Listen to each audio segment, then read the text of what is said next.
Hi everyone, welcome back to my channel. So if you are new here, then my name is Ipshita and I do educational videos specially picked from NCERT. So do check my channel, and if you like it, then please like, share and subscribe to my channel. So today we are going to study The Shepherd's Treasure. It is a story from our NCERT class 6 English book. So चलिए शुरू करते हैं. सो यहाँ पे पहले तो एक summary दिया गया है जिसमें लिखा गया है a poor shepherd once lived in Iran. Iran में एक पुअर शेफर्ड रहता था. शेफर्ड वो होता है ना जिसको हम बोलते हैं जैसे कि वो भेड़ बकरियों को लेके उनको खाना वाना खिला के उनसे ऊल वगैरह रियर करके जो गरीब एक शेफर्ड होता है वो रहता था, मतलब वो अपना गुजारा करता था वैसे. सो दो uneducated he was very wise and helpful. वो बहुत ही ज़्यादा मतलब पढ़ा लिखा नहीं था, अनएजुकेटेड था, एकदम से पढ़ा लिखा नहीं था, लेकिन वो बहुत ही ज़्यादा वाइज था. वाइज मतलब बहुत ही ज़्यादा ज्ञानी था, और हेल्पफुल था. हेल्पफुल मतलब दूसरों का हेल्प करता था. The king decided to meet him in disguise. Disguise का मतलब होता है अपना जो हुलिया बदल के, अपना जो खुद का जो आइडेंटिटी होता है उसको बदल के, इसको उसको बोलते हैं डिस्ग्विस. तो वो जो किंग थे, उस ईरान के जो किंग थे, एक दिन उन्होंने डिसाइड किया कि वो उसको जाके मिलेंगे शेफर्ड को. तो चलिए इसके बाद स्टोरी में एकदम से पढ़ते क्या होता है. In a village in Iran there once lived a shepherd. एक बार क्या हुआ ना, ईरान के एक गांव में एक शेफर्ड रहता था. He was very poor. वो बहुत ही ज़्यादा गरीब था. He did not have even a small cottage of his own. वो उसका अपना एक छोटा सा कुड़िया भी नहीं था रहने के लिए, मतलब खुद का उसके पास कुछ नहीं था. He had never been to school और learn to read and write. वो कभी भी स्कूल नहीं गया था, ना ही उसको पढ़ना लिखना या फिर कुछ सीखा था. वो मतलब उसने कुछ भी लर्न नहीं किया था. For their were very few schools in those days. क्योंकि उस टाइम में, लाइक ये पुराना बात है, उस टाइम में बहुत ही कम स्कूल हुआ करते थे. दो poor and uneducated this shepherd was very wise. Poor, गरीब और अनएजुकेटेड होने के बावजूद ये जो शेफर्ड था वो बहुत ही ज़्यादा ज्ञानी था.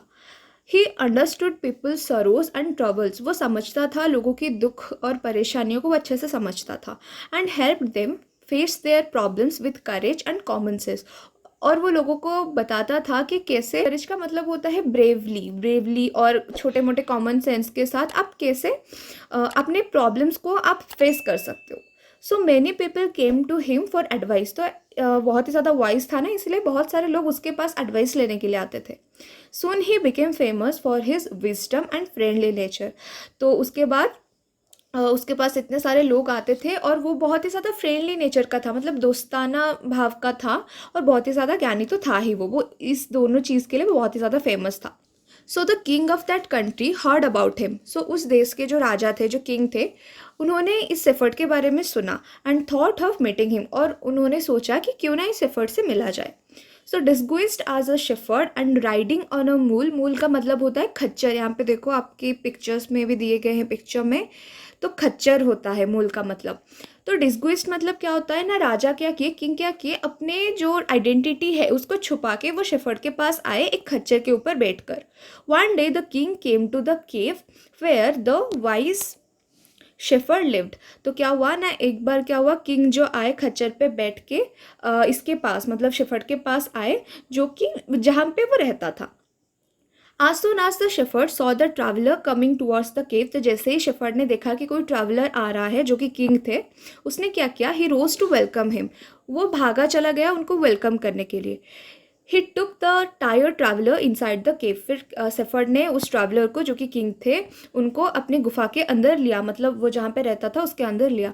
Give him water to drink. और उनको पीने के लिए पानी भी दिया. And a share of his own मियर्च मिल. और थोड़ा सा जो उसका खाना था अपने लिए, उसमें से उसने थोड़ा कुछ उनको शेयर किया किंग को. The king rested for the night in the cave. तो किंग क्या किए, उस रात वहाँ पे रेस्ट किए, मतलब शेफर्ड के पास वो रेस्ट किए. And was gently impressed by shepherd's hospitality and wise conversation. फिर उनमें बातचीत हुई तो वो जो किंग थे वो बहुत ही ज़्यादा खुश हो गए, इम्प्रेस हो गए शेफर्ड के ऊपर, क्योंकि उसका जो हॉस्पिटलिटी का मतलब होता है ट्रीटमेंट, मतलब उसने जैसे किंग को ट्रीट किया, जैसे बिहेव किया, और उनका जो वाइज कन्वर्सेशन था, मतलब बहुत ही ज़्यादा इंटरेस्टिंग बातचीत वो कर रहे थे, तो उससे किंग बहुत ही ज़्यादा इम्प्रेस हो गए थे.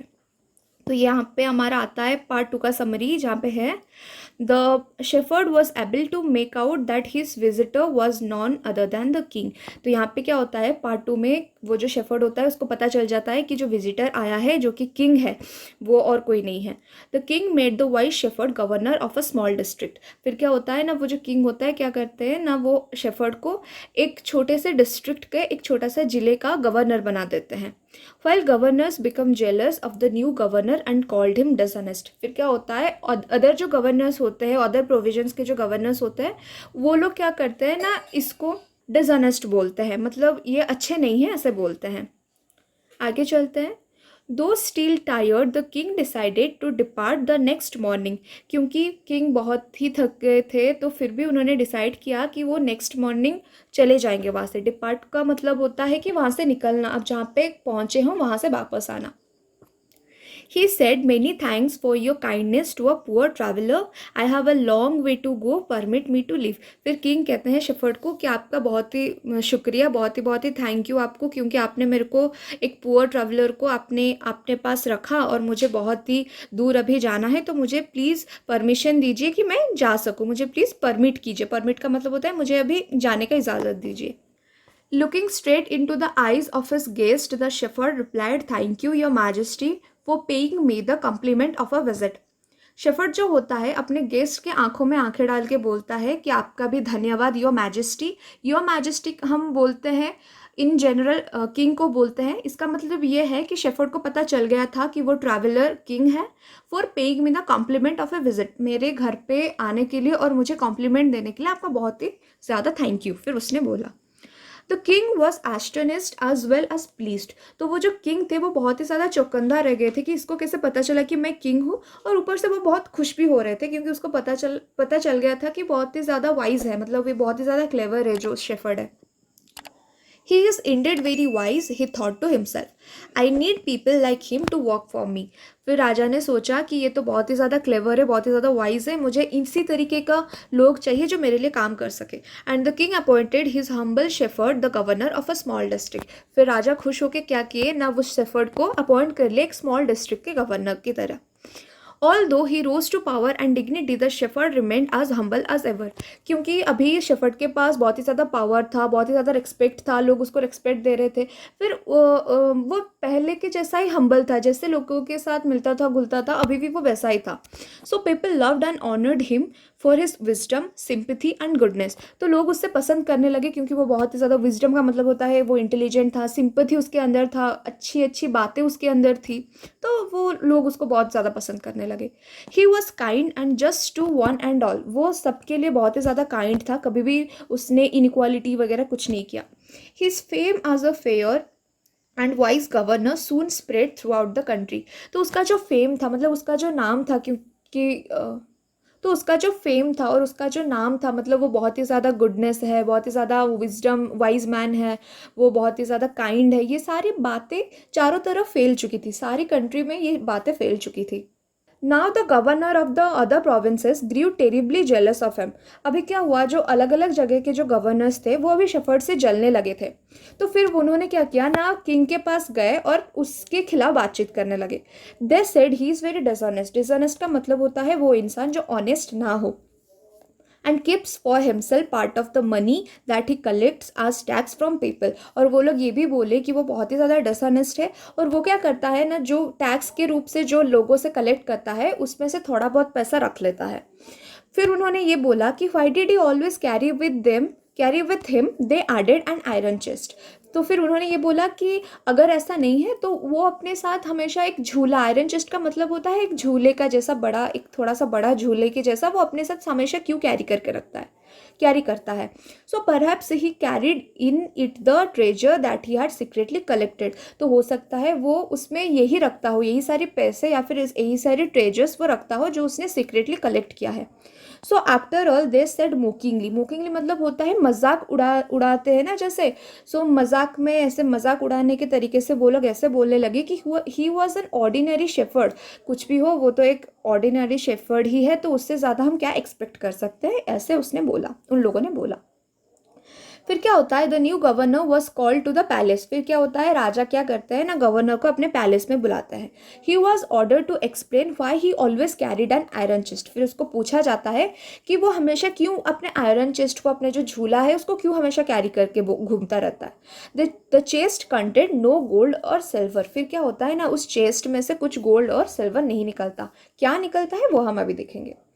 सो at first the king did not pay attention to these reports. पहले क्या हुआ ना, किंग बिल्कुल भी अटेंशन नहीं दिया, बिल्कुल भी उसने ये बातों को अनसुना कर दिया। But how long could he ignore this governors and their endless stories about the shepherd. लेकिन कितने देर तक ये सब चीज़ों को वो अनसुना करता रहे। So one thing was certain, the king discovered. एक दिन किंग ने कुछ करने का सोचा। The new governor did carry N iron chest with him all time. तो फिर किंग ने क्या किया, एक बार देखा, एक बार नोटिस किया कि हाँ ये जो न्यू गवर्नर है वो तो हमेशा अपने साथ आयरन चेस्ट लेके घूमता ही है। सो फिर क्या हुआ, एक दिन क्या हुआ, new governor was summoned. Summoned का मतलब होता है कि उसको ऑर्डर दिया गया कि तुम पैलेस पे आओ, इसका मतलब होता है summoned. So he came riding on his camel. फिर वो अपने ऊँट में बैठ कर आया। And to everyone's delight, everyone's delight का मतलब है कि सब उसको एकदम एकदम अच्छे से देख रहे थे, मतलब एकदम इंटरेस्टिंगली उसको देख रहे थे। The famous iron chest was there fastened securely behind him on the camel's back. तो क्या हुआ ना, उसका जो फेमस आयरन चेस्ट था, जो कि काफ़ी अभी तक फेमस हो चुका था, वो क्या होता है, सिक्योरली मतलब अच्छे से वो कैमल के बैक में जो मतलब लटका हुआ था। So now the king was angry. अभी किंग बहुत ही ज़्यादा गुस्सा हो गया। ही थंडर्ड मतलब वो चिल्लाकर ऐसे बोलता है, why do you always carry that iron chest with you, what does it contain. तुम क्यों अपने साथ ये हमेशा लेके घूमते हो, उसमें है क्या, ऐसा पूछा गया उसको, शेफर्ड को। The governor smiled. फिर जो गवर्नर है वो स्माइल किया, मतलब जो शेफर्ड था वो स्माइल किया। He asked his servant to bring in the chest. फिर उसने अपने एक दास को बोला, अपने एक सर्वेंट को बोला कि जाओ वो चेस्ट थोड़ा उतार के कैमल के बैग से लेके आओ। How eagerly the people standing around waited for the shepherd to be found out. तो इसी बीच में क्या हुआ था ना, जितने भी सारे लोग थे वो एकदम से इंटरेस्टिंगली, मतलब एकदम से उसको देखते रहते थे, मतलब वो गोल्डन चेस्ट में है क्या, सॉरी वो आयरन चेस्ट में था क्या आखिर, ये सोचते ही। So but how great was their astonishment and even of the king himself. तो सब एकदम से एस्टोनिश हो गए थे देख के कि उसके अंदर निकला आखिर क्या था। इवन वो किंग भी एस्टोनिश्ड हो गया। When the chest was opened, no gold और सिल्वर और ज्वेल्स का मतलब होता है jewelleries, but an old blanket was all that came out. तो उसके अंदर कोई ज्वेलरीज नहीं थे, कोई गोल्ड सिल्वर नहीं था, उसके अंदर था सिंपल एक ब्लैंकेट। होल्डिंग इट अप मतलब उसको पकड़ के प्राउडली द शेफर्ड ने कहा कि this my dear master is my only treasure. यही है जो मेरा ट्रेजर है। I always carry it with me. मैं इसको हमेशा अपने साथ कैरी करता हूँ। फिर राजा ने पूछा, but why do you carry such an ordinary blanket with you. लेकिन आप ये ऑर्डिनरी ब्लैंकेट को अपने साथ हमेशा क्यों कैरी करते हो। Surely you are the governor of a district. तुम तो आखिर एक डिस्ट्रिक्ट के गवर्नर हो। फिर to which the shepherd reply with quite dignity, मतलब रेस्पेक्ट के साथ अभी शेफर्ड ने आंसर दिया कि this blanket is my oldest friend. ये जो ब्लैंकेट है वो मेरा बहुत पुराना साथी है। It will still protect me if, ये मुझे हमेशा प्रोटेक्ट करेगा। कभी भी अगर at any time your majesty should wish to take away my new cloaks. तो शेफर्ड ने ये बोला कि ये मेरा बहुत ही ज़्यादा पुराना फ्रेंड है, ये मुझे स्टिल प्रोटेक्ट करेगा। अगर कभी इन फ्यूचर आप मेरे को अपने मतलब मैं जो अभी काम कर रहा हूँ, मैं अगर आज डिस्ट्रिक्ट का एक गवर्नर हूँ इसलिए मेरे पास सब है, लेकिन कल अगर जाके आप मेरे को निकाल देते हो तो स्टिल ये जो ब्लैंकेट है ये मेरा हेल्प करेगा, ऐसा वो बोलता है। How please the king was. तो ये सुन के जो किंग थे बहुत ही ज़्यादा खुश हो जाते हैं। And how embarrassed the jealous governors become to hear the wise man's reply. ये सुन के एम्बेरेस का मतलब होता है गिल्टी फील करना। तो जितने भी जेलस गवर्नर्स थे उनको गिल्टी फील होता है ये रिप्लाई सुन के। Now they knew that the shepherd was Indeed the humblest and the wisest man in the land. फिर उनको अभी एकदम से भरोसा हो जाता है कि हाँ भाई बिल्कुल ये जो शेफर्ड है ये एकदम सच्ची में ये वाइज मैन है और बहुत ही ज़्यादा इंटेलिजेंट है। The king made him the governor of a much bigger district that very day. तो उसी दिन क्या होता है, वेरी डे का मतलब उसी दिन क्या होता है, वो किंग क्या करता है ना, शेफर्ड को एक बड़े डिस्ट्रिक्ट का गवर्नर बना देते हैं। सो यहाँ पे होता है हमारा chapter complete, the shepherd's treasure. Hope कि आप लोगों को समझ में आया होगा। आपको अगर कुछ प्रॉब्लम है, कुछ डाउट है, तो आप मुझे नीचे कमेंट सेक्शन में पूछ सकते हो। बाकी मैं आपके लिए कुछ जनरल नॉलेज का एक सीरीज़ लेके आने वाली हूँ। प्लीज़ आप मेरे चैनल को सब्सक्राइब कीजिए ताकि आपको आगे जाके पता चले। So yeah see you in the next one. Thank you.